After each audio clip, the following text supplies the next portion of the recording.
என் நெஞ்சில் குடியிருக்கும்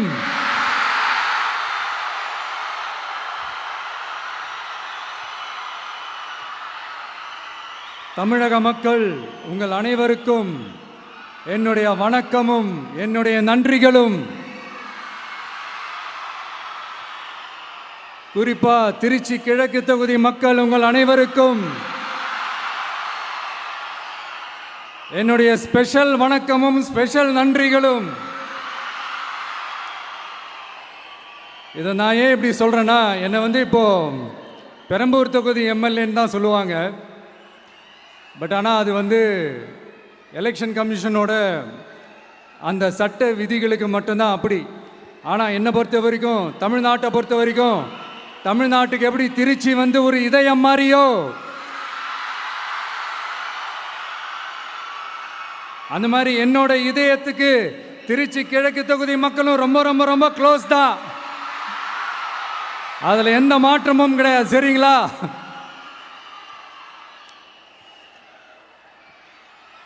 ஆட்சிக்கு சில வாரங்கள் கூட ஆகலை. 6 மாதம் அமைதியாக இருப்போம்னு சொன்னவங்களாம் 6 நாள் கூட அமைதியாக இருக்க முடியல.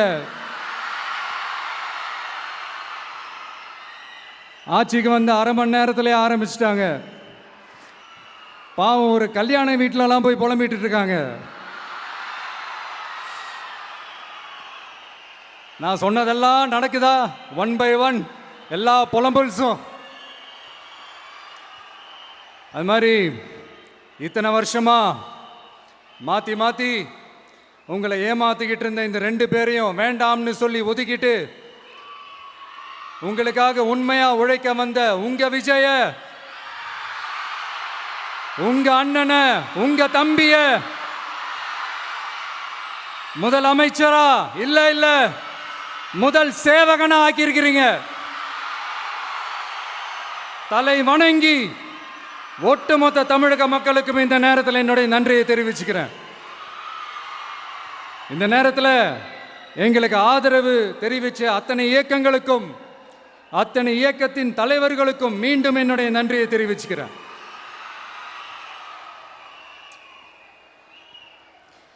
புரட்சி தலைவர் எம்ஜிஆர் அவர்களுடைய முதல் தேர்தலில் கூட இந்த அளவுக்கு ஒரு ஓட் பர்சன்டேஜ் வாங்கலை அப்படின்ட்டு நிறைய பேர் சொன்னாங்க.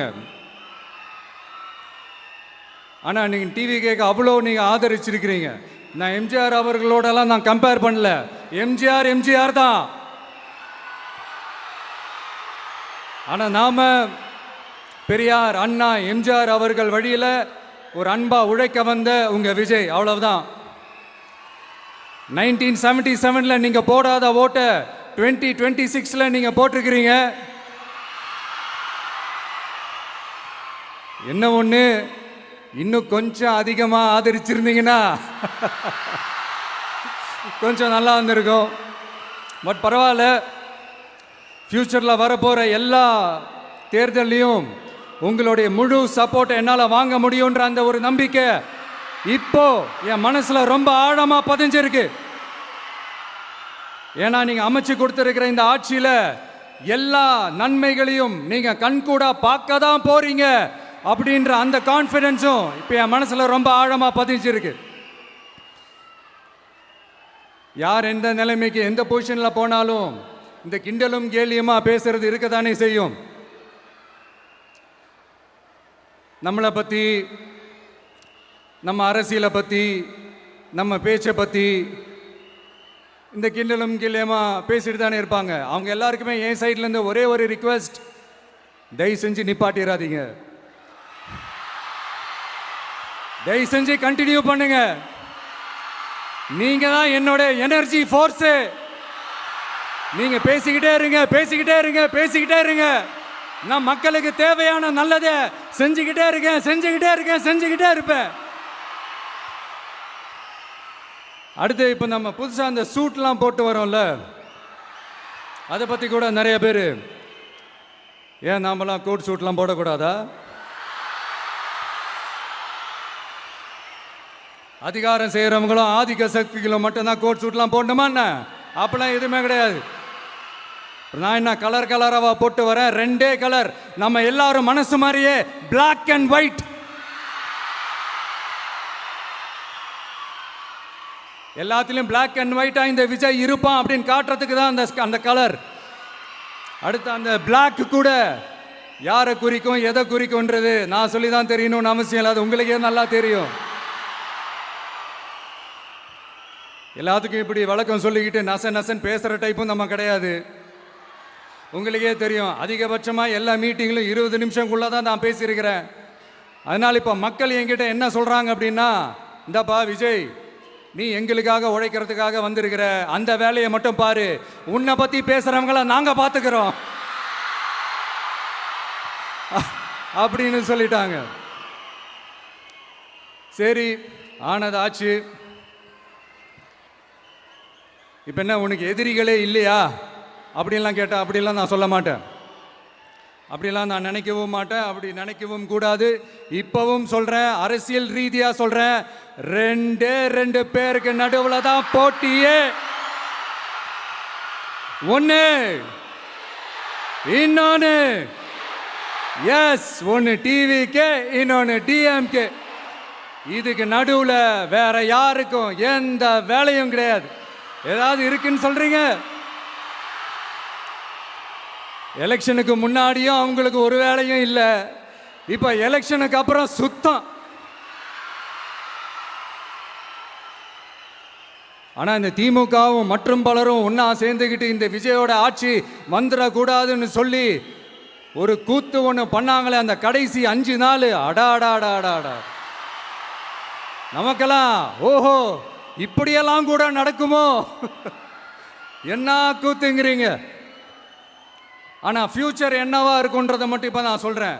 உங்களுக்காக உண்மையாக உழைக்க வந்த இந்த விஜயா, இல்லை இந்த விஜயோட ஆட்சி அமைஞ்சிடக்கூடாதுன்னு தடுக்க நினைச்ச ஸ்டாலின் சாரா, அவ்வளவுதான். இதுக்கு நடுவில் வேற யாரும் எந்த அல்லு சில்லும் உள்ள வந்து நம்மளை தடுக்கிறதோ எதிர்க்கிறதோ ஏதாவது பண்ணாங்கன்னா நிர்வாகம் அதுக்கு பொறுப்பில்லை ராஜா, நிர்வாகம் அதுக்கு பொறுப்பில்லை. ரிசல்ட் என்னவா வரும்ன்றது அது உங்களுக்கே நல்லா தெரியும். நம்மளை ஏளனமா பேசுறதா நினைச்சு அவங்களுக்கு ஆப்பு வச்சுக்கிறாங்க. திமுக நம்மளை தடுக்க, திமுக நம்மளை எதிர்க்க, திமுக நம்மளை அவமானப்படுத்த அத்தனையும் நமக்கு நன்மையே.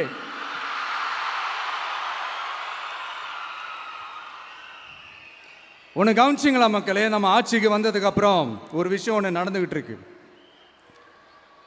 இது இந்த ஜென்சி தலைமுறையை அட்ராக்ட் பண்ணுறதுக்காக இங்கிலீஷ் தமிழ் கலந்த அறிக்கை, அது சொல்ல வந்த நினைச்சிங்களா? அந்த காமெடியெல்லாம் கிடையாது.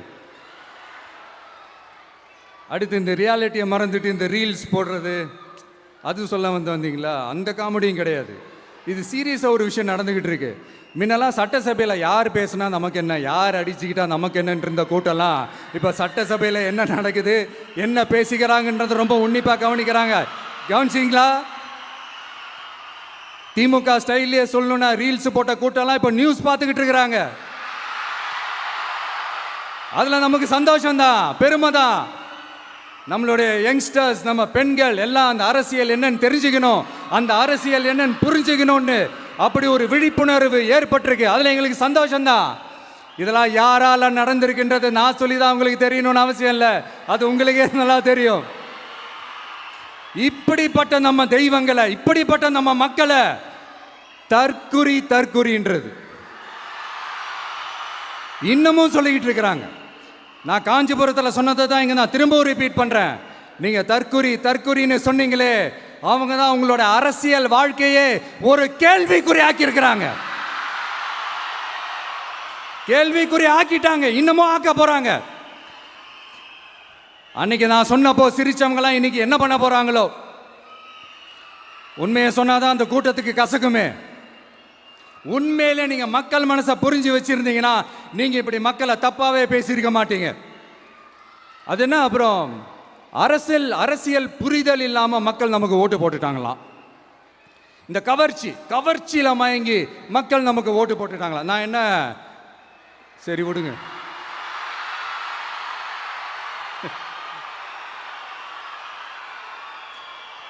மக்கள் அவங்களுக்கு ஓட்டு போட்டா அந்த மக்கள் நல்லவங்களாம், அதே மக்கள் நமக்கு ஓட்டு போட்டா அந்த மக்கள் கெட்டவங்களா, தற்குறியா. இதே மக்கள் தான் இத்தனை வருஷமா அவங்களுக்கு ஓட்டு போட்டுட்டு இருந்தாங்க.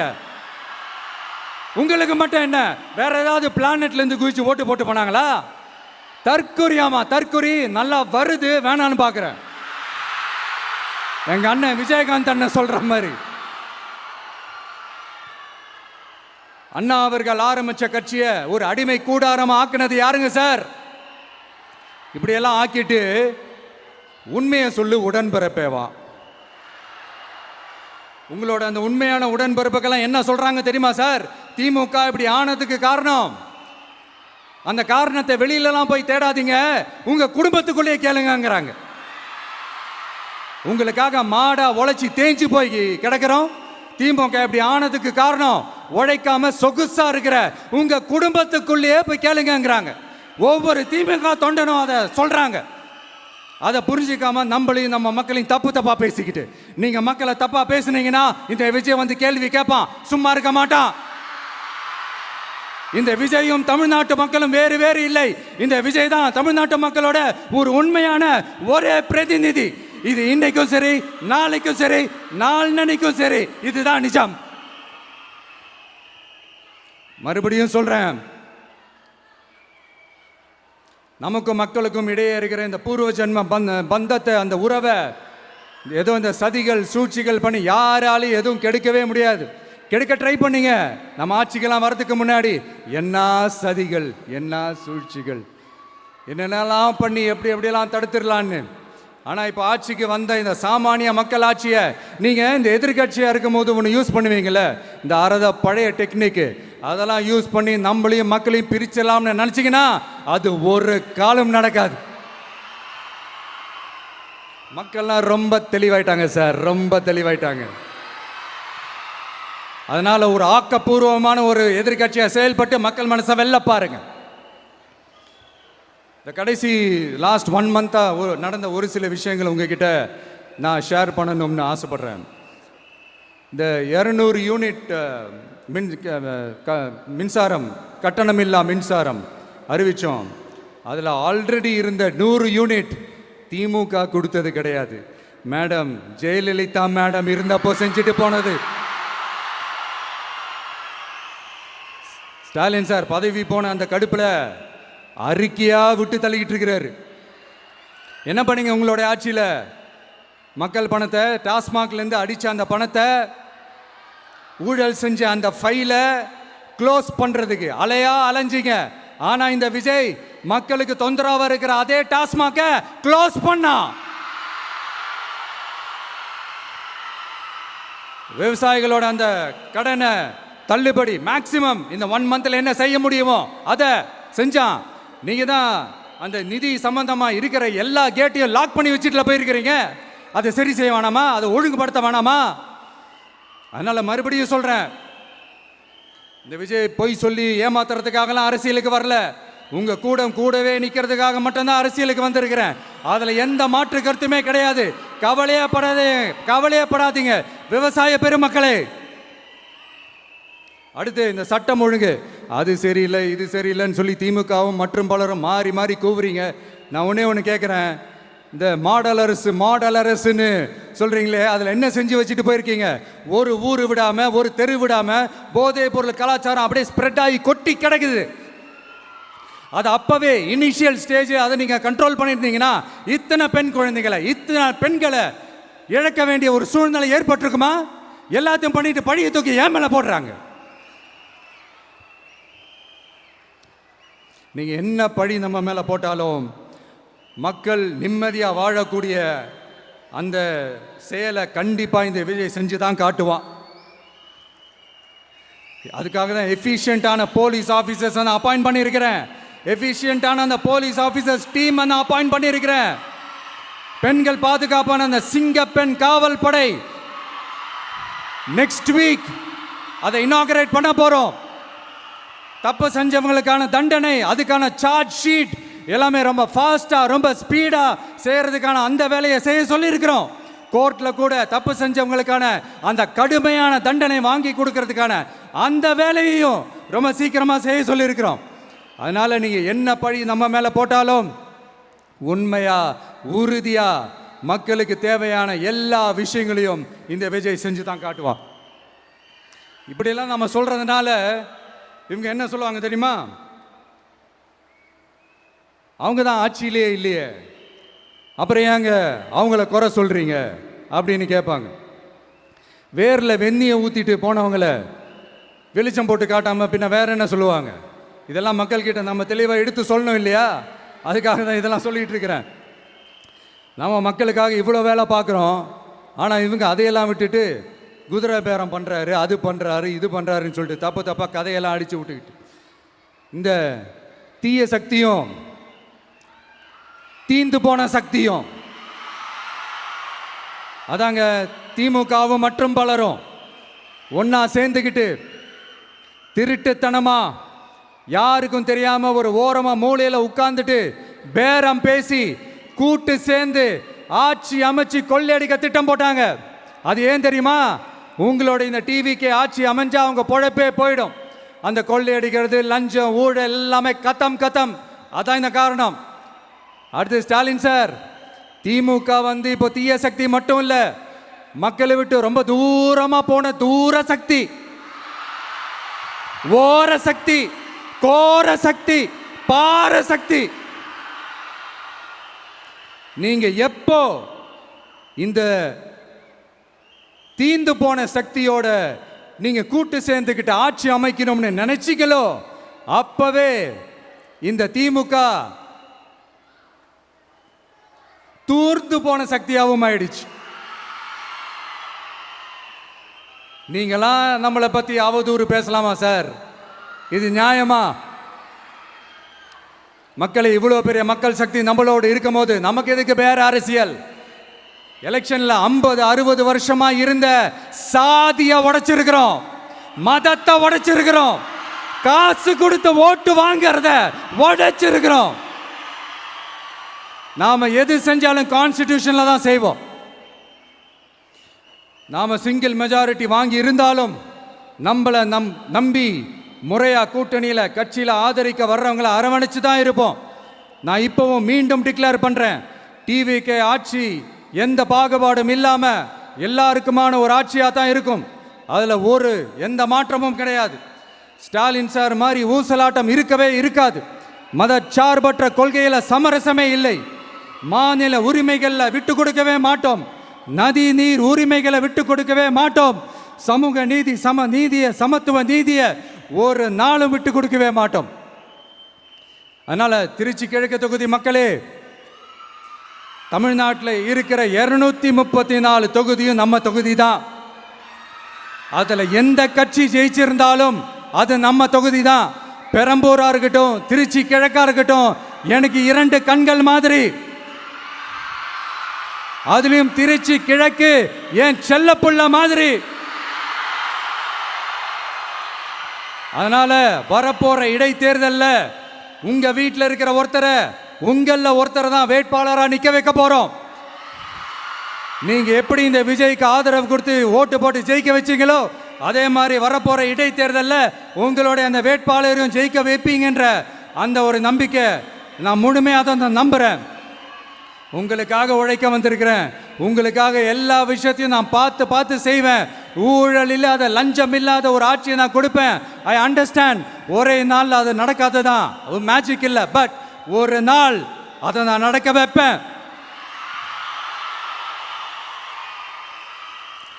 எனக்கு இப்போ வேற எந்த வேலையும் இல்லை உங்களுக்காக உழைக்கிறத தவிர. என் கடன் இனி என் மக்களுக்கு பணி செய்து கிடைப்பதே. மீண்டும் என்னை ஜெயிக்க வச்ச தமிழக மக்களுக்கும் திருச்சி கிழக்கு தொகுதி மக்களுக்கும் மீண்டும் என்னுடைய நன்றியை தெரிவிச்சுக்கிட்டு கான்ஃபிடென்ட்டா இருங்க, நல்லதே நடக்கும், வெற்றி நிச்சயம். மீண்டும் சந்திக்கும் வரை நன்றி, வணக்கம்.